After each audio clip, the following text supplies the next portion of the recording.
जय श्री कृष्णा। राधे राधे। जय श्री श्याम। साथियों, आज बताएंगे कि क्यों काटा था शंकर जी ने गणेश का सिर, जबकि गणेश जी उनके ही पुत्र थे। गणेश जी का सिर काटने के संदर्भ में कल्प वेद के कारण दो कथाएं सामने आती हैं। कहते हैं कि गणेश जी का जब जन्म हुआ तो सभी देवता उन्हें आशीर्वाद देने आए। उन देवताओं में शनि महाराज शनिश्चर भी थे। सभी देवताओं ने पार्वती शंकर पुत्र गणेश को आशीर्वाद दिया, किंतु शनिदेव उन्हें सिर नीचे किए हुए एक ही आंख से देख रहे थे, जो कि वह बाईं आंख थी। पार्वती ने उन्हें देख लिया और बोली, आप मेरे पुत्र को एक आंख से ही क्यों देख रहे हैं? तब शनिदेव ने कहा, आप मेरी माता समान हैं, आपसे क्या छिपाना। फिर भी आपसे कहते हुए मुझे झिझक का अनुभव हो रहा है। तब पार्वती ने कहा, संकोच कैसी, जो कहना है बिना किसी संकोच से कहो। तब पार्वती जी की बात को सुनकर शनिदेव ने कहा, माते, यदि मैं भरपूर नजर से आपके पुत्र को देख लिया तो अपशकुन हो सकता है, इसलिए मैं आपके पुत्र को एक आंख से देख रहा हूं। तब पार्वती जी ने कहा, यह आपका भ्रम है, ऐसा कुछ नहीं होगा।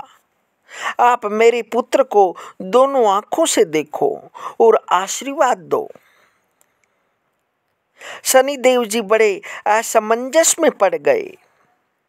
वे मन ही मन विचार करने लगे कि यदि मैं भरपूर दृष्टि से गणेश जी की ओर देखता हूं और कोई अपशकुन हो गया तो, यदि नहीं देखा तो माता पार्वती के आदेश का उल्लंघन होगा। अंत में विधाता की इच्छा को ऊपर करके उन्होंने गणेश की ओर देखा। तत्क्षण बालक गणेश का सिर उड़कर न जाने कहां गया। यह देखते ही पार्वती जी रोने लगी और शनिदेव को भला बुरा कहने लगी। तब शनिदेव ने कहा, माता, मैं पहले से ही कह रहा था, लेकिन आप नहीं मानी। तब पार्वती जी ने शिव जी से कहा कि चाहे जैसा भी हो, आप मेरे पुत्र को जीवित करिए, अन्यथा मैं प्राण त्याग दूंगी।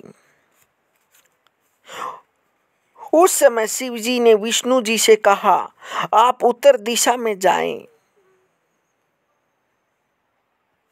जो प्राणी आपको पहले मिले उसका मस्तक काट कर लाएं और बालक के धड़ से जोड़ दें, यह जीवित हो जाएगा। श्री विष्णु ने वैसा ही किया। वे उत्तर दिशा में गए। देखा तो हथीनी दूसरी ओर मुंह किए हुए बैठी थी और उसका बच्चा एक तरफ खेल रहा था। उन्होंने हाथी के बच्चे का मस्तक काटकर गरुड़ पर रख लिया और शीघ्र ही ले आकर गणेश के धड़ से जोड़ दिया। शिवजी ने गणेश के शिव जीवन का संचार किया। इस तरह से जीवित हो उठे। कल्प वेद की एक अन्य कथा के अनुसार एक बार पार्वती जी अंदर स्नान कर रही थी। द्वार पर उन्होंने नंदी को बिठा दिया और कहा कि कोई भी अंदर न आने पाए। थोड़ी देर में भगवान शिव आए और नंदी को धमकाकर अंदर चले गए। भगवान शिव को उपस्थित देखकर पार्वती जी को बहुत अधिक लज्जा आई। तब उन्होंने विचार किया कि मेरा कोई ऐसा गण होना चाहिए जो मेरी वचनों का पूर्ण रूप से पालन करे।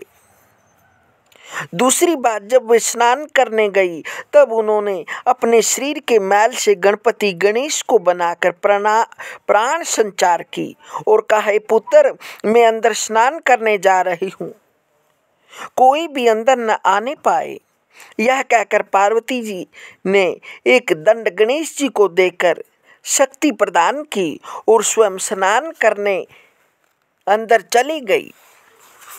इस बार भी शिव जी उपस्थित हुए और अंदर जाने लगे, तब गणेश जी ने उन्हें रोक लिए और कहा, तुम कौन हो और अंदर कहाँ जा रहे हो?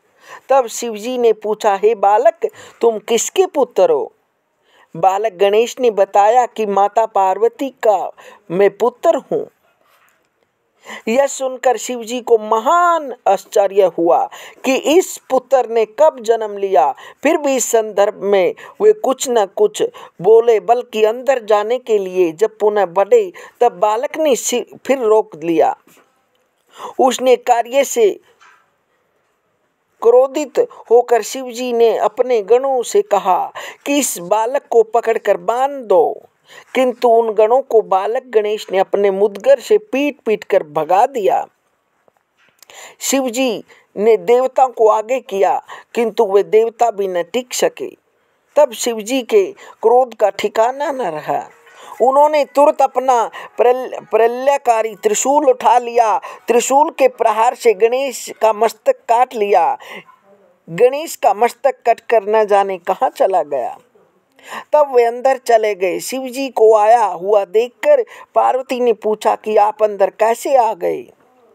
तब भगवान शिव ने गणेश का मस्तक काटने तक की बात बता दी। यह सुनते ही पार्वती रोने लगी और बोली, आपने मेरे पुत्र की हत्या कर दी। तब शिव जी ने कहा, हे प्रिय, यह मेरा कौन सा पुत्र है जिसके लिए तुम रो रही हो? उनके वचनों को सुनकर पार्वती ने कहा, स्वामी गणपति की रचना मैंने अपने शरीर के मैल से की थी। आपने मेरे पुत्र को मार डाला। आप उसे जीवित करें, अन्यथा मैं भी अपने प्राण त्याग दूंगी। तब शिव जी ने विष्णु भगवान को उत्तर दिशा में भेजा, अर्थात विष्णु जी ने हाथी के बच्चे का सिर लाकर गणेश जी के धड़ से जोड़ दिया। इस प्रकार से गणेश जी पुनर्से जीवित हुए। इस प्रकार से यह गणेश जी के दृष्टांत के बारे में कथा है। हरिओम।